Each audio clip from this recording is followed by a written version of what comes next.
Prime anti-coup d'État. La gendarmerie réclame sa part des 5 millions de francs CFA promis par Alassane Ouattara.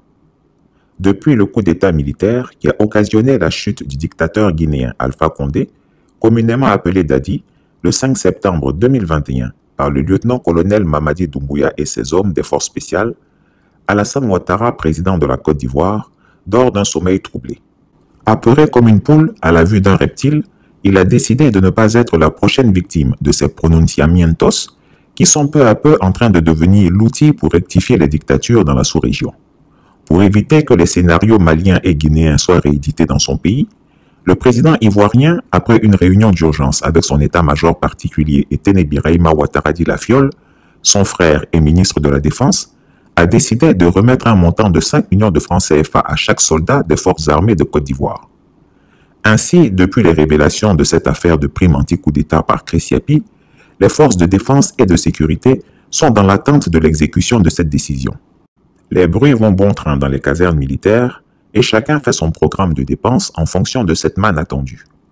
Au ministère de la Défense, par exemple, les éléments de l'unité de lutte contre le grand banditisme, ULGB, la milice privée de Téné Birahima Ouattara Di Lafiole, en font leur principal sujet de discussion dans le corps de garde à l'heure de leur pause. Pour certains soldats, Alassane Dramane Ouattara est obligé d'utiliser ces stratégies pour sauver sa tête à la suite de son troisième mandat controversé qui a fait couler le sang de bon nombre d'innocents. Pour les chefs militaires, en l'occurrence les officiers, Alassane Ouattara est dans l'obligation de faire ce geste afin d'éviter le chaos dans l'armée ivoirienne. Cette somme de 5 millions pourrait canaliser les soldats qui font de plus en plus montre d'impatience et qui seraient tentés de semer la peur dans la population par des tirs en l'air dans les rues des villes du pays. Dans toutes les casernes militaires, les soldats sont dans l'attente du paiement de cette prime présidentielle.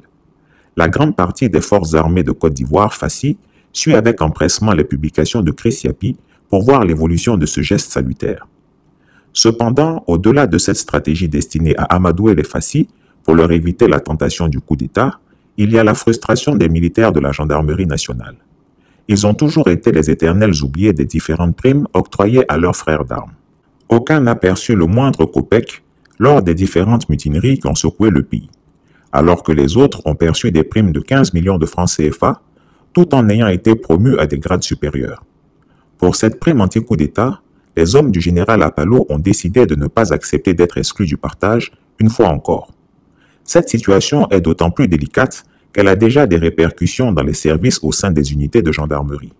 C'est le cas par exemple du camp commando de Koumassi, où les gendarmes ne se pressent plus pour aller au rassemblement à la place d'armes pour le rapport du matin. Même les services et les missions sont boudés par ceux-ci. À la caserne d'Agban, qui est la plus grande caserne de gendarmerie de Côte d'Ivoire, c'est pire. Dans cette caserne, les gendarmes ne cachent même plus cette colère qui les mine depuis longtemps. Comme tous leurs frères d'armes gendarmes, ils savent que les informations de Christiapi sont très sérieuses, mais ils savent aussi que leurs chefs hiérarchiques sont capables de dire au président de la République de ne rien leur verser, sous prétexte que ce corps d'armes très républicain pourrait être touché par le virus de l'indiscipline et de la contestation. Ils sont convaincus que les 5 millions de francs CFA rendront certains de leurs subordonnés très indisciplinés envers eux, voire que cette prime occasionnera la désertion de plusieurs gendarmes qui n'attendent qu'une occasion pareille pour rejoindre l'Europe ou les États-Unis.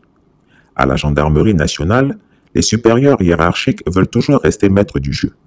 Au-delà des idées qui mûrissent ça et là dans la tête des gendarmes, il faut souligner que les raisons réelles qui animent les hommes du général Apalo Touré sont de plusieurs ordres. En 2017, les 8400 militaires ont pris d'assaut les différents axes principaux de la capitale économique Abidjan et ont occupé les villes de l'intérieur pour revendiquer les 12 millions de francs CFA promis par leur mentor Alassane Ouattara. Ce dernier, qui était réfugié au Ghana, serait resté en exil, n'eût été le courage du président de l'Assemblée nationale de l'époque, Guillaume Soro. Ce dernier a réussi à faire entendre raison aux mutins et les a convaincus de retourner dans leur caserne. La gendarmerie avait été sollicitée à cette période en toute discrétion pour mater dans le sang cette révolte. Cette décision assurément aurait pu envenimer les choses. Suite à des discussions tendues avec le ministère de la Défense, la présidence a accepté de verser le montant de 12 millions de francs CFA aux mutins, ensuite des 3 millions de francs CFA qui leur avaient été versés quelques années auparavant. Les gendarmes, en revanche, n'ont rien perçu, bien qu'ils aient été disposés à aller au combat pour sauver le régime. Après l'épisode des 8400, ce fut le cas de l'élection présidentielle du 31 octobre 2020 qui a causé plus d'une centaine de morts à cause de la décision funeste d'Alassane Ouattara de s'imposer pour un troisième mandat illégal en violation de la constitution ivoirienne. Pour s'assurer la tranquillité de l'armée, il a octroyé la somme de 100 millions de francs CFA aux généraux à la tête de chaque institution militaire pour acheter leur conscience et les encourager à tenir la troupe. L'objectif était que les soldats restent l'arme au pied face aux violations graves des droits de l'homme perpétrées par les milices et les loubards recrutés par le régime Ouattara.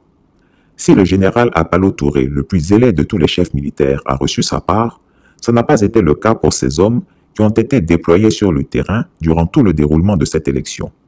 Ce général filou s'est même permis le luxe de déployer certains de ces hommes aux côtés des milices criminelles pour leur apporter secours et assistance en cas de réaction des populations. Malgré cela, la gendarmerie n'a rien reçu de la manne dégagée pour sécuriser l'élection d'octobre 2020. Comme si la poisse ne les lâchait pas, une troisième situation d'extrême gravité s'est présentée. Un coup d'État d'une rapidité stupéfiante a fait chavirer le régime d'Alpha Condé, un autre dictateur ouest-africain. Alassane Ouattara, après avoir appris cette nouvelle, s'est empressé de réunir son état-major militaire par le biais de son jeune frère Téné-Birahima Ouattara dit la Fiole.